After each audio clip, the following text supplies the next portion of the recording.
नमस्कार, सार्वमंथन न्यूज महाराष्ट्रमध्ये आपले स्वागत। पाहूयात आजची सविस्तर बातमी। एक प्रकारे वी आर रीइमॅजिनिंग मुंबई।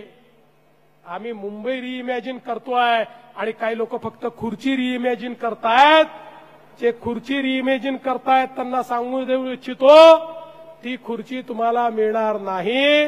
ती खुर्ची कार्यकर्त्यालाच मिळेल, ती खुर्ची मुंबईकरालाच मिळेल, ती खुर्ची मुंबईचं हित साधणाऱ्यालाच मिळेल। मुंबईच्या महानगरपालिकेला भ्रष्टाचाराच्या गदारोळातनं बाहेर काढणारा व्यक्तीच आता मुंबईचा महापौर होईल, हा विश्वास मी तुम्हाला देतो। खरं म्हणजे जर यांना आम्ही प्रश्न विचारला तर हे उत्तर देऊ शकत नाही। अरे तुमची आवश्यकता कधी असते? सामान्य माणूस दुःखात असतो तेव्हा तुमची आवश्यकता असते। या कोविडच्या काळामध्ये ज्यावेळेस सामान्य माणसं मरत होती, ज्यावेळी सामान्य माणसांना बेड मिळत नव्हती, जेव्हा त्यांना ऑक्सिजन मिळत नव्हतं, ज्या काळामध्ये हजारो कोटी रुपये आपल्या तिजोरीत ठेवलेली मुंबई महानगरपालिका, ज्या महानगरपालिकेचे 70,000 कोटी रुपयाच्या ठेवी होत्या, त्या महानगरपालिकेकडनं केवळ एवढीच अपेक्षा केली होती, तेव्हाच्या सत्ताधाऱ्या एवढीच अपेक्षा केली होती, तुमच्याकडे पैसा आहे, तुम्ही त्या ठिकाणी व्यवस्था उभ्या करा, सामान्य माणसाला ऑक्सिजन द्या, त्याला बेड उपलब्ध करून द्या। पण त्याच्याही मध्ये यांनी आपल्या नातेवाईकांना कंत्राट दिली आणि यांच्या नातेवाईकांना माणसं मारली।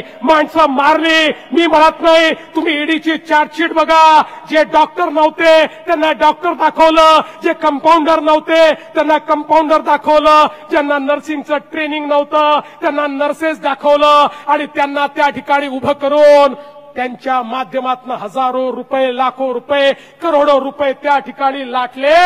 आणि परिणाम काय झाला? माझा आम मुंबईकर हा पटा त्या ठिकाणी मेला। अरे जनावरासारखा माझा मुंबईकर मेला, पण माझ्या मेलेल्या मुंबईकराच्या टाळूवरचं लोणी खाणारे हे नालायक यांनी त्या मुंबईकराचं ते शव ज्या बॉडी बॅग मध्ये न्यायचं, त्या बॉडी बॅग मध्ये ही घोटाळा केला।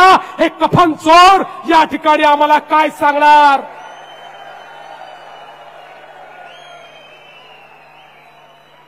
हे कफन चोर ज्याने कफन मध्ये चोरी केली, हे कफन चोर कोणत्या तोंडानं मुंबईकरांपुढे येत आहेत, हा माझा सवाल आहे। आणि म्हणून काळजी करायचं कारण नाही आहे, मी तुम्हाला विनंती करण्याकरता आलो आहे। आता मुंबईमध्ये आपल्याला घरोघरी जायचंय, आपण काय केलं हे सांगायचंय, यांची करतूत ही सगळ्यांपुढे आणायची आहे। आणि एकदा यांची करतूत लोकांपुढे आली तर आपल्याला मतही मागण्याची आवश्यकता नाही। लोक यांना घरी बसवल्याशिवाय राहणार नाहीत। आणि म्हणून आज या विजय संकल्प मेळाव्याच्या माध्यमातून हा संकल्प करा की आम्हाला मुंबईमध्ये महायुतीचा महापौर बसवायचा आहे। याकरता नाही की मुंबई सोन्याचं अंड देणारी कोंबडी आहे, तर याकरता की या मुंबईने या देशाला आणि या महाराष्ट्राला इतके वर्ष या ठिकाणी उभं केलेलं आहे, याला मोठ्या प्रमाणात पैसा दिलेला आहे, रिसोर्सेस दिलेले आहेत। या मुंबईला परत करण्याची वेळ आलेली आहे आणि ते परत करण्याचं काम भाजपा महायुतीचं सरकार या महानगरपालिकेच्या माध्यमातून केल्याशिवाय राहणार नाही। बंधू भगिनींनो, आज हा संकल्प घेऊन आपण घरी जावं एवढीच आपल्याला विनंती करतो आणि माझं बोलणं संपवतो आणि जाता जाता अमितचं मनापासून अभिनंदन करतो आणि माझं बोलणं संपवतो। धन्यवाद। जय हिंद, जय महाराष्ट्र। सार्वमंथन न्यूज महाराष्ट्राला लाईक करा, शेअर करा, सबस्क्राईब करा।